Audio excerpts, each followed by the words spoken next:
So చాలా మందికి ఈ మధ్య కిలాయిడ్స్ అనేవి కామన్ అయిపోయినాయి. సో కిలాయిడ్ అంటే ఏంటిది అంటే స్కిన్ అనేది హార్డ్ అయిపోతుంది. ఎప్పుడు అవుతుంది అంటే సమ్ టైమ్స్ ఏదైనా ఇంజురీ అయినప్పుడు కావచ్చు, లేదంటే ఏదైనా గీరుకుపోయినప్పుడు కావచ్చు, ఆర్ఎల్స్ కొన్నిసార్లు ఏదైనా సర్జరీస్ అయినప్పుడు పోస్ట్ సూచర్స్ కుట్లు వేసిన దగ్గర కావచ్చు, కొందరికి జస్ట్ చెవులు సెకండ్ పియర్సింగ్ థర్డ్ పియర్సింగ్ చేయించుకున్నప్పుడు అక్కడ కావచ్చు, అండ్ కొందరికి ఈవెన్ పెద్ద పెద్దగా మొటిమలు వచ్చేసినా కూడా, అంటే ఎక్స్ట్రా ఫేషియల్ యాక్ని చెస్ట్ మీద బ్యాక్ మీద మొటిమలు వచ్చేసినా ఆ హీల్ అయ్యే ప్రాసెస్ లో ఏమైతుంది అంటే స్కిన్ ఓవర్ గా గ్రో అవుతుంది. నార్మల్ గా ఎంత అయితే స్కిన్ హీల్ అవ్వాలనో దానికి మించి హీల్ అయినప్పుడు అక్కడ స్కిన్ టిష్యూ అనేది హార్డ్ గా తయారవుతుంది.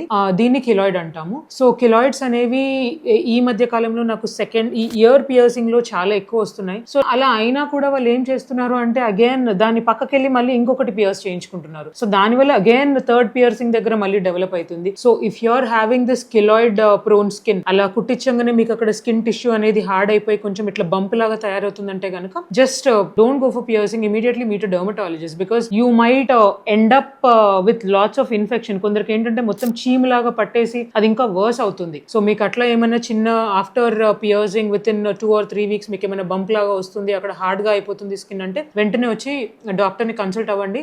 సో దాట్ ఎర్లీ ట్రీట్మెంట్ చేసుకుంటే అది తొందరగా తగ్గిపోయి మళ్ళీ స్కిన్ కంప్లీట్ గా నార్మల్ అవుతుంది. If you like our reels, please follow our page, and for more information put your comments below.